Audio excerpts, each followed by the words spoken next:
एक बार बादशाह के पास 20-25 लोग मिलके गए और उन्होंने कहा कि देखो हम शास्त्रों का रहस्य जानते हैं और आप यहाँ के बादशाह हैं, अब आपके राज्य में दुर्भिक्ष पैदा हो जाएगा, महामारी पैदा हो जाएगी क्योंकि बड़ा अधर्म हो रहा है। तो म्लेच्छ बादशाह क्या अधर्म हो रहा है? बोले जो प्रेम निधि है ना, हाल में बैठाल करके बहुत सी स्त्रियों के साथ दूषित बर्ताव करते हो, घंटों दरवाजा बंद रहता है। और जहां यदि ऐसा होता है तो ये महापाप है। को ऐसा भड़काया कि क्रोध से युक्त हो गया। उसने तुरंत अपने सैनिकों को आज्ञा दी, जाओ और प्रेम निधि को जैसी भी स्थिति में तुरंत पकड़ के यहाँ लाओ। महाप्रभु चैतन्य देव जी जब श्रीवास के घर में कीर्तन करते तो दरवाजा बंद कर देते, क्योंकि बहिर्मुख लोग पुरुष एकाग्रता पूर्वक रस में कीर्तन या रस में कथा में विघ्न पहुंचाते हैं। अब थोड़ी थोड़ी देर में उठ के चलने लगो, बातचीत इधर उधर कुन्न फोन आदि, तो विघ्न पड़ता है, दरवाजा बंद कर दिया। अब जो दुष्ट लोग थे, अब रात्रि में हरि बोल भाव में आकर के जब चीखते तो उनकी सबकी नींदें, अब बज रहे हैं मृदंग हरि बोल, तो आसपास वाले लोगों को जो भक्त थे वो तो कृतार्थता का अनुभव करते थे कि हम भजन नहीं करते फिर भी कान में भगवान नाम पड़ता है, नहीं तो लोगों को जलन होती है, सोने ही नहीं देते, मंगरा और मृदंग और नाम कीर्तन ये बोलते ही रहते हैं। वृंदावन सोने के लिए आए क्या? वृंदावन तो भगवत प्राप्ति के लिए भाई, भगवत प्रेम के लिए, महापुरुषों का अवतार भक्ति का विस्तार करने के लिए। तो लोग जानते हो क्या करते? 2-4 नींबू दरवाजे में काट के सेंदूर ऐसे रख देते और सबको दिन में दिखाते कि देखो भीतर स्त्रियों को लेके पता नहीं क्या क्या होता है, और ये देखो ये सब नींबू ऐसा। अब वो काजी से शिकायत कर दी, काजी तो वैसे ही हमारे धर्म के विरुद्ध, उन्होंने फौज जाएगी और सब कीर्तनकारियों को बांधकर दंड देगी, ऐसा उन दुष्टों को बता दिया।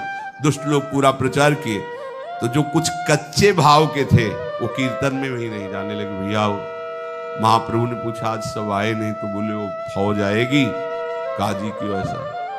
बोले हरिनाम कीर्तन करने वालों को डरना नहीं चाहिए। चलो आज दरवाजे के अंदर कीर्तन नहीं, आज पूरा नगर कीर्तन होगा।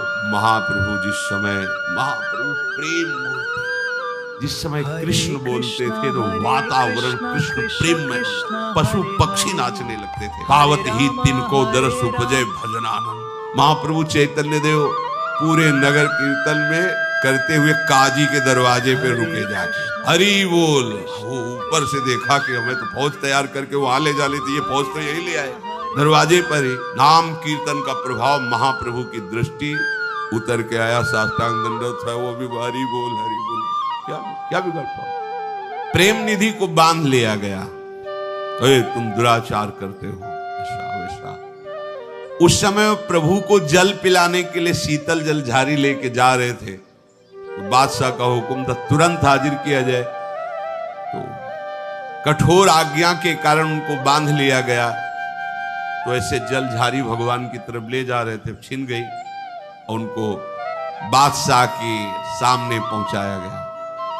बादशाह ने पूछा ये क्या करते हो तुम? स्त्रियों को बुलाकर सबको इकट्ठा करके गंदे आचरण करते हो। तुम हमारे देश में ऐसा गलत कार्य नहीं कर सकते, ये महान अन्याय है और इसमें तुम्हें दंड दिया जाएगा। उनका प्रभु मेरे द्वारा कोई अपराध हो रहा है, आपको सूचना मिली है, पर मुझे पता नहीं, मेरे द्वारा अपराध हो रहा मेरे को पता नहीं। हम तो अपने प्यारे की चर्चा करते हैं और सब प्यारे के ही बच्चे हैं, चाहे स्त्री हो चाहे पुरुष हो, सब बैठ करके सुनते हैं। प्रेम निधि जी की प्रतिष्ठा को देखकर दुष्टों ने बादशाह को ऐसा भर दिया था कि इनकी प्रार्थना का कोई प्रभाव नहीं हुआ। प्रेम निधि जी भगवत चर्चा के प्रभाव से स्वयं की ऐसी स्थिति और बहुत से ऐसे भक्तों की स्थिति थी जो भगवदाकार थी।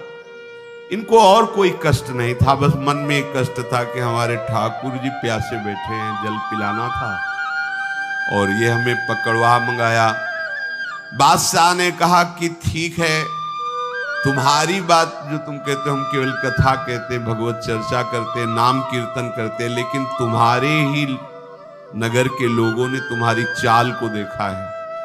अब तुमको हम बख्शेंगे नहीं, तुम्हें दंड देंगे, जाओ इनको तन्हाई में बंद कर दो। कठोर सजा। और जब तक हम पूरा सही निर्णय नहीं कर लेंगे जांच, तब तक इनको दंड दिया जाए। अब उनको हथकड़ी बेड़ी डाल करके कैद खाने में जाकर के प्रेम निधि को बंद कर दिया। अब बादशाह जब सोया जा करके, तो हमारे ठाकुर जी मोहम्मद साहब के रूप में गए। इससे पता चलता है कि दो नहीं है, परमात्मा एक ही है। चाहे उसे ईश कहो, गॉड कहो, अल्लाह कहो, राम कहो, कृष्ण, वो एक ही है। ये जो लड़ाई झगड़ा और ये सब बुद्धि की कमजोरी है, भक्ति की कमजोरी है। नहीं, सच्ची में प्रभु एक ही है। तो हमारे भगवान श्री श्याम सुंदर जी मोहम्मद साहब का रूप रखा।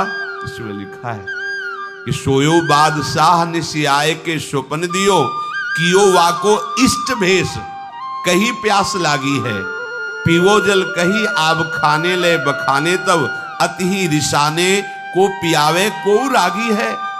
फेर मारी लात रे सुनी नहीं बात मेरी, आप फुरमाओ जोई प्यावे बड़ भागी है। सोते तय ले कैद करो सुनी, अरवरो डर्यो भर्यो ही भाव मत सोवत ते जागी है। मोहम्मद साहब गए, एक लात मारा बादशाह के, उठ, बहुत जोर से प्यास लगी मुझे। बादशाह ने कहा कि वो आप खाना किसी को कहते हो? बोले उसमें जल रखा हुआ है, आप पी लीजिए। फिर एक लात जमाई और कहा मुझे प्यास लगी है, मुझे पानी प्रेमी के हाथ से पीना होता है। अरे मूर्ख, तूने मेरी बात नहीं सुनी। बादशाह ने कहा आप आज्ञा करें, कौन प्रेमी है उसी के हाथ से आपको जल पिला दे। उनका जो हमारा प्रेमी है तो उसको तुमने कैद खाने में बंद कर रखा है। बहुत डर गया बादशाह। प्रेम निधि, हाँ वो मेरा प्रेमी है।